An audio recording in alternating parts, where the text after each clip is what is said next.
மனித செயலால் நீ நஷ்டம் அடைஞ்சிருக்கியா? மனுஷனால் நீ பாதிக்கப்பட்டிருக்கிறியா?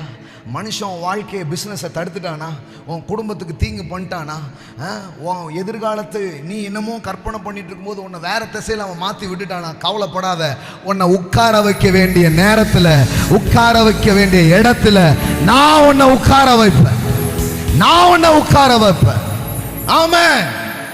நீங்கள் எனக்கு தீமை செய்ய நினைத்தீர்கள், கர்த்தரோ அதை நன்மையாய் முடிய பண்ணினார். காமாலா பிரேக்கெண்டே லேக்கெட்டே பிரேக்கெட்டே. ஹல்லேலூயா.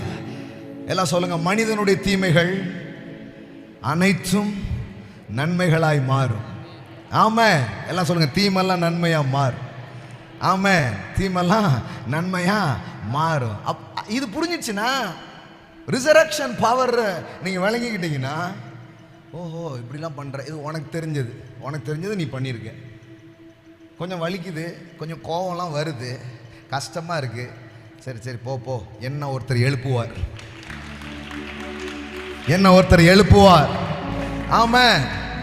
ஆனால் அது எந்த மாதிரி இருக்கு தெரியுமா? நீ கீழே படுபாலத்தில் தள்ளி விடுற, அவர் நீ இப்படி தான் பார்க்கணும், அங்கே வைப்பார். என்ன என் உயரத்தை பார்க்கறதுக்கு உனக்கு கழுத்தே வலிக்கும், அப்படி தூக்கி என்ன மேல வைப்பா.